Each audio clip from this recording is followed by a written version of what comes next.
I had a chance over the last day to really, watch the film, watch it a couple times, look at different parts of this thing, and try to get an idea of exactly what the heck happened to the 49ers in Minneapolis. I mean, we know they have a hard time winning there.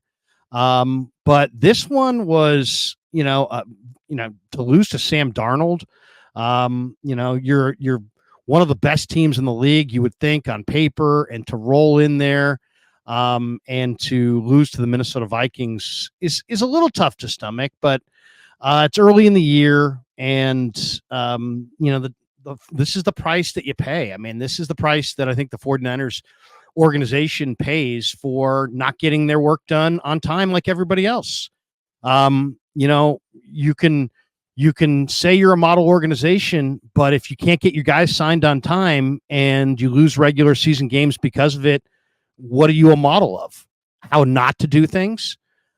Because that's what happened here. The 49ers got a really subpar performance out of Trent Williams. They got a subpar performance out of Brandon Ayuk. They got a subpar performance out of their defensive line. They got a subpar performance out of their defensive backs. And they got beat. They got beat. And really, the breaks went the Niners' way for the most part. In reality, they probably should have gotten beat bigger.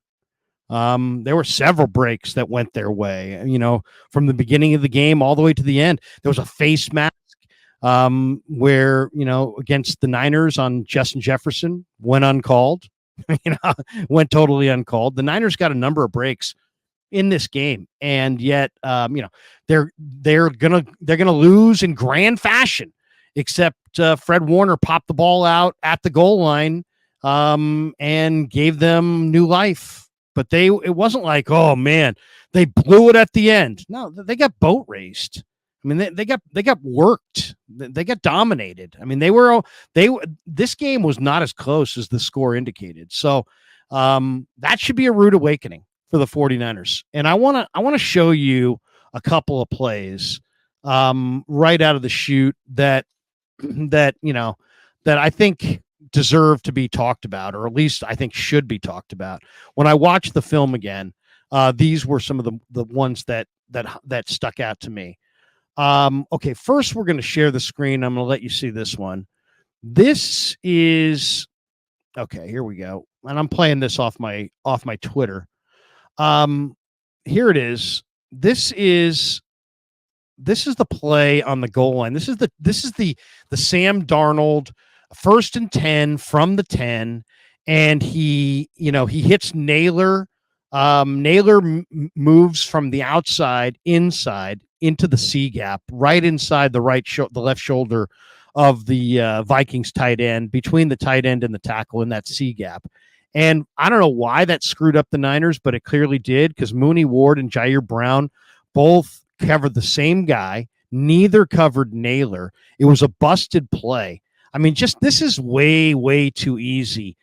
This is Darnold to Naylor, third quarter, 6:53 left in the third quarter. Minnesota's up 13-7. 1st and 10 from the 10, and I'm going to play this. Let's just watch this together. So you see the receiver, Naylor, he's flexed out here. He decides he's going to move inside. Then he moves inside again. He moves inside right there. And then I don't know why that screwed up Mooney and Jair, but if we roll this thing back, so you got the receiver flexed out, then he comes in, then he goes inside the tight end. And I don't know if there was, Mooney didn't understand, or Jair with the breakdown. I mean, I will be asking Sorensen about this play. This is way too freaking easy. Okay, look at this. They both cover the tight end in the flat. Nobody covers Naylor, pitch and catch. Thanks for coming. He does a little dance. Here's the end zone of the same thing. And you can see this. So like right here, who's got Naylor? Jair's got his right hand on him. So you would think it's almost like he's saying to Mooney, you've got Naylor. I've got the tight end. But then when we roll it a little bit more, now neither have it. Do you see that? I mean, basically, and now they're both kind of looking towards the I think this is Munt maybe in the flat, or Ham. This is the tight end or the fullback in the flat, and neither cover the receiver. Easy. Thanks for coming. That's a busted play, man. That's bad communication. That's on Sorensen and his defense. That's on the defensive back coach, Bullocks. That's on those two defensive backs. That's horrendous communication right there. And it burned him. And this was not the only play like this. This is what happened in this game. The 49ers got confused. Their offensive line was totally confused by Flores and what he was doing. But the Niners, come on, you got to be able to communicate at the goal line and know who's got the flat and who's got the corner. One guy's going to the corner, one guy's going to the flat. You can't have both defenders go to the corner or go to the flat. If anything, you'd rather have both defenders go to the corner, because at least then if he throws it to the flat, you can rally up and maybe beat that guy to the pylon. Instead, you gave Sam Darnold just the easiest touchdown of his life. Untouched, uncovered, Jalen Nailor, corner of the end zone, and it's time to dance. So, all right. So that's the first one. Okay, that was the first play. That was just like, what in the heck was that? All right, let's go to another one here. This is, here's another this was the biggest play of the game. I'm going to share the screen on this one, and I'll show you guys what I'm talking about here. It's the biggest play of the game. This is the Vikings on their final drive. This is a 3rd and 7. Now, they had 3 third downs that they converted on the final drive. This is the third one. Or this is the first one, I should say. And this is one of the most inexcusable plays of the day. Okay, so let's talk about this one. This is a 3rd and 7 play. There's 9 minutes and 30 seconds left in the fourth quarter. The Vikings are on the negative 33. They're on their own 33. Darnold goes to Powell for just the easiest. First of all, you've got a condensed 1-3. You got a 1-3 bunch, basically condensed bunch up top, and it looks like you got the tight end below. And he goes to Powell in the flat, wide open. And you got 3 defenders out here, maybe 3 of your best cover guys. You got Mooney, and you got Renardo Green, and you got Lenoir up top. And so you got Brown and Ward and Lenoir, and they couldn't figure out between the 3 of them who was covering who, and Powell goes uncovered for the far too easy 3rd down conversion. This is the ball game. This is, if you don't know what you're doing, call a timeout and get right. If you don't know what you're doing, seriously, this is the biggest play of the game. You've now cut the lead to 6. There's 9 minutes left. If you get the stop on this play, you get the ball back with a chance to score a touchdown and win by 1. And let's watch this. Okay, so we'll roll it. And so now you got a bunch. Now, okay, so right now, the Viking receivers know what route they're running. Darnold's got like a flood to that side. He's got, he's basically, he's flooded that side with three offensive players, and are kind of making, the Niners communicate and seeing if they can communicate. They've already busted on a communication for a touchdown, so easily they could do it on a 3rd down, and they miscommunicate again. And look at that. Nobody goes with Powell 1st down. Here it is from the end zone angle. You can't see the bunch on the right side. But here you go, over to the sideline, nobody there. And look at Mooney. Mooney's looking at Jair or Renardo. Renardo's looking at Mooney. Looks like, I don't know who was effed up here. Looks like Renardo, the rookie, because he's the only guy who's not covering anybody. You can't see it on this angle, but from the sideline wide, you can see Mooney's kind of on his guy. And we'll pause it again here.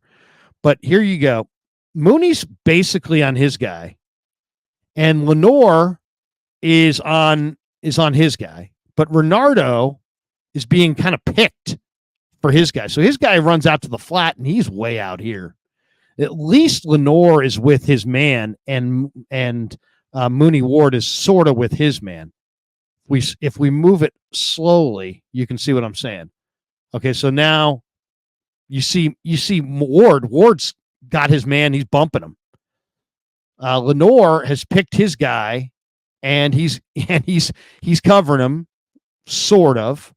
He's at least he's between the quarterback and the receiver, but he's got his back to the quarterback and he's turning and running. But look at Powell and look at Renardo. That's 1 yard, 2 yards, 3 yards, 4 yards, 5. He's like 5 yards away from him. And instead of going right to him, he's going to go even further. And that's a busted play. That's a first down, move the chains, keep the drive going. I thought that play right there, we'll play it again. This play right here, I thought busted the Niners spirit. These two plays on defense, I think broke the Niners spirit. Just poor communication. I mean, you can just see it. Look at the body language on Mooney right here. Oh, look at that. He knows. Oh, man. He's saying something. He's like, oh, man, we effed that up. I mean, that's what he's saying. That's what he's saying. He's like, oh, man, I had my guy. Why didn't you have your guy? So he's looking at him like, dude, that was the biggest third down of the game, and you weren't within 5 yards of a guy on a short route.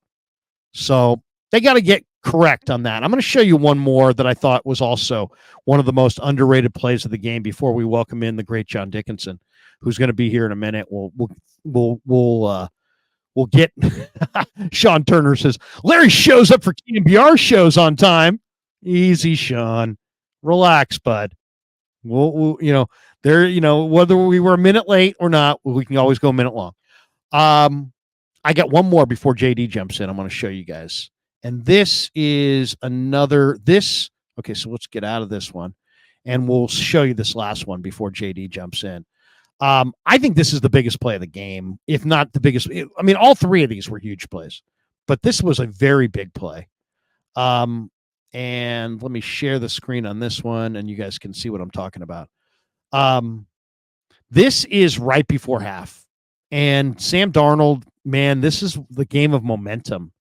And I thought this happened a lot yesterday. I thought two of the guys who I absolutely thought played the worst in this game were Malik Collins and Javon Hargrave. Javon Hargrave is not worth that money. Okay, I'll just say it right now. The money they paid him, not worth it. Pretty much official. But here he is, and here's Collins inside. Actually, it may actually be Givens. Let me check this. Let me see before I say anything. Yeah, let's see here. We'll know when we get the end zone. But they basically go right past Sam Darnold and give him, with hardly any time on the clock, they take a 55-yard field goal and make it a short, chippy field goal because they let him run right down the middle of the defense. And so it's Elliott and Collins. Elliott's the right defensive tackle. Collins is the left defensive tackle. Okay. Look at how wide these guys get. I mean, that's just basically you might as well get on a bullhorn. Sam Darnold, run down the middle of the field. Run. I mean, you might as well just scream that. I mean, that to me was just an awful play. And really, when you think about the Niner defensive tackles, this was the most disappointing part of the game, I thought, is that the Niner defensive tackles did nothing. They impacted Sam Darnold not at all. They got no pressures, no rushes, or no hurries, no quarterback hits, no sacks, didn't make lots of plays against the run. And, I know it's the wide nine, you're getting up the field, but Collins just gets absolutely taken out of the play. And then Elliott is not a whole lot better. And you could have parked an 18-wheeler in that hole. And if Sam Darnold right now, the line of scrimmage is a 42. That's a long field goal. You're talking about a 55-plus yard field goal. Instead, he runs down to the 18-yard line, and it was a chippy. And they took back the momentum on this play.